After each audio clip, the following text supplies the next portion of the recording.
Welcome back, guys. This is our part 3 of coming to Australia. So I was talking about IELTS, writing IELTS in Zambia.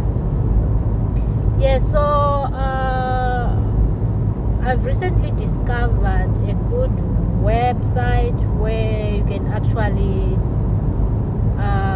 learn IELTS. It's a University of Queensland course, and it's on edX, EDEX, and you can sign up. It's a free course. You can sign up for free, and they've got relevant material that you can actually use to pass IELTS.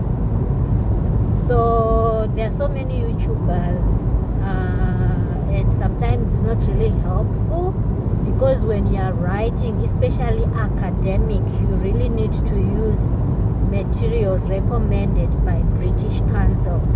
How I came across this website, I was trying to study university here in Australia, so they wanted me to write IELTS, and they required a band of 7.5 and above in each component. So I submitted some of my work for it to be marked at IDP. So IDP is also part and parcel of British Council. So you pay a fee so that they mark and coach you, and they give you feedback. So when they gave me feedback on my practice, I was practicing writing, because writing was the one I was struggling with. I was getting a low score. So I wanted it to be at 7.5. I wrote and I got like 6.5. Other components I was getting 7.5, but I had like to get 7.5 in writing. So when they were writing their recommendations, after I had paid, that's when they told me some of the sources I can use to study for IELTS. So I came across their recommendation for this University of Queensland course, and it really helped me. And they also gave me like this marking guide that they use, what they'll be looking for if you're aiming for a band of 8, if you're aiming for a band of 7.5, what they are looking for. They were looking for things like idioms, academic writing, like citing. You know, when you're doing academic writing, when you're like, according to an author so and so, a TL, you know, like that academic writing style, according to Banda and Banda in their book named Psychology, they infer that sort of thing. So they also have got that, but for you to get that information, you actually have to pay for it, so that you know what they are after, because sometimes we just keep on repeating the same mistakes and we don't know what they are really looking for.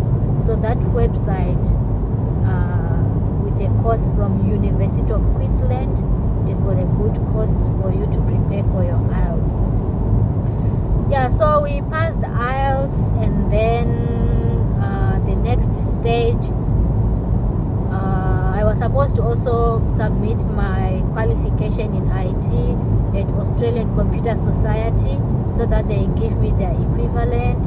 So I submitted my transcripts from uni, my certificates, everything that I had, I submitted, and they gave me an equivalent of their bachelor's and a QF system that they use here in Australia, and that added up 5 more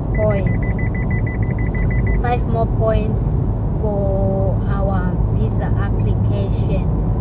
So after that, we had all the papers ready. What happened next, Daddy?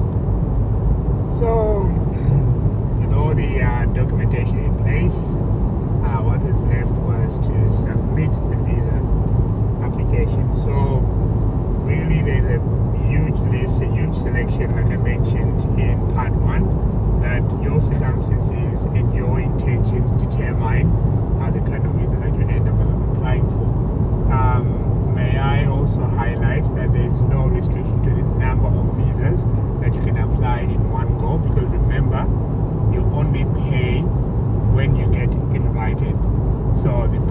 how it works. You acquire all your documentation, identify the visa subclass that is relevant to your circumstances, your qualification, and your plans for the future. And then when you submit it, there is a process called invitation. So you are invited to, what do they call it? It's an invitation to what? Because we just know it's an invitation. So let's just call it an invitation.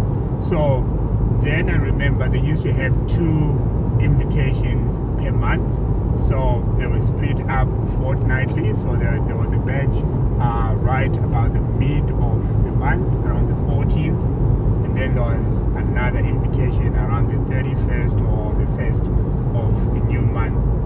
So each time you'd have to be checking whether you got an invitation or not. So when you have an invitation, when you receive an invitation through the email, what it means is your visa application is progressing to the next level. So after having collected all our documentation, all our points in place, we had to submit our visa. So we submitted all our documentation. I might emphasize this point that you can do it either way. You can work with an agent, or you can research. You really need to do your research if you're going to do it yourself. Doing it yourself, that means you save a lot on agency fees. You also run the risk of making mistakes because agents are trained to do all the other things, especially when it comes to the visa process. The other thing that you might need to know about is, even if you have an agent, you still do the legwork. So you still have to put together your syllabuses, you still have to look for your transcripts, you need to photocopy and certify all your educational documents, all your identification particulars.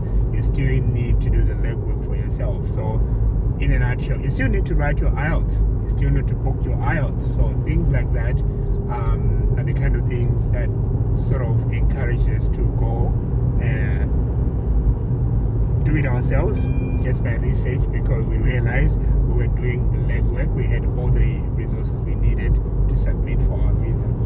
So there is a system called EMI account. It's where you create your application profile and upload all your information. So really, this is just off the government website. It's www.homeaffairs.gov. That's the .au. Yes, it's .org. .org. Yep, it's .org. So you create your EMI account, and then you have a password there, and then you create a profile. So it really is about an 18 to 20 page document. You're filling all the information about who you are, all the people involved in the application, if you have a spouse, if you have kids, and everyone whom you intend to include on that application. You put all their details in there. You might need all your passports also, because one of the other questions you will be asked is your travel history in the last 10 years. So you need to itemize when you enter the country, the purpose of that travel, how long you stayed in that country, and you also need your police clearance. So if you've stayed in another country apart from where you are currently living in, you also need a police clearance for every country that you've lived in more than 5 years. What else is required? So pretty much that's all the information that I can remember at the top of my head. So passports for all the applicants, the primary applicant, the dependent applicant, and the kids also go in there. So this is where you really need to be careful how you enter the information and make sure that it's all accurate. Date of birth, your passport numbers, your travel movements, all of that needs to be accurate, because they will check that, and if they raise questions, that will delay your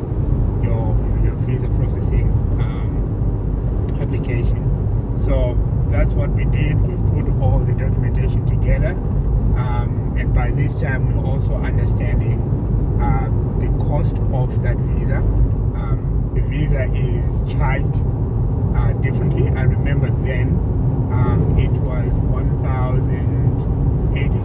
2,600 Australian dollars for the main applicant or the primary applicant, and the spouse was 1,800, and each child was 900 Australian dollars. So that was the breakdown of the fees. Remembering also that's almost 8-9 years ago. By now it will be different. You need to check when you go to the website, because they reevaluate the cost of applications almost on an annual basis. So that would be different. So after we submitted our application, I think we waited for close to 2 years, I think, was it? We waited a long time. After the actual submission, we didn't wait for too long. But from the moment we submitted like our TRA, the first stage of submitting our TRA, up to the stage of submitting up to the stage of getting the actual grant, getting like the actual visa, I think there was like 2 year wait from the date we said okay, we submit the TRA, and then writing IELTS and everything until the day they granted us the visa. Yes, it was 2 years. It took 2 years. So yeah, it wasn't easy even paying for that visa when they asked us to pay, because by that time they were limiting the transactions, international transactions in Zimbabwe. Like it was so difficult for you to do any transfer from your bank, international transfer. I think they were limiting to like $100 US. So I had to use my parents' visa card. They had like a bank account in Botswana, and I used their card to pay for the visa. That's how we managed to pay for the visa. So, but our friends, some of them used the Steward Bank. I think there's a Steward Bank visa card. They used that. I'm not really sure how it works because I never did that. So yeah, after paying after we did that payment, I think it took like less than 90 days for the actual grant, as soon as we paid for the visa. And then one day we just received an email in our email saying congratulations, your visa is out. Yeah, and the visa was granted. We were so happy. We were in Mutare when that email came. There was Mutare Open and Manicaland Open. Our son was playing tennis, so yeah, we were out in Mutare, Kumakomoyo, when our visa was granted, and they gave us about 18 months to get into Australia. So from the moment your visa is granted, they don't say come as soon as possible. They gave us about 1.5 years for us to wind down and relocate. So that was our journey for visa application. So we are going to do another series for coming to Australia after the visa has been granted. How did we come to Australia? Buying the air tickets, the culture shock, our expectations, and what we experienced. Okay guys, thank you for watching. Thank you for your support. We value you, we love you. Please subscribe, follow, like and share, comment, give us ask us anything. If we are able to help you, we can help you with information. This is just our experience, what we went through, it can be different from what is happening now. Things have changed. It was a long time ago. So we hope you have learned something from this video. Yeah, forward us any questions that you have, and we will see how we can help you, or we can refer you to where you can find information you are after. Thank you so much. We love you. Take care.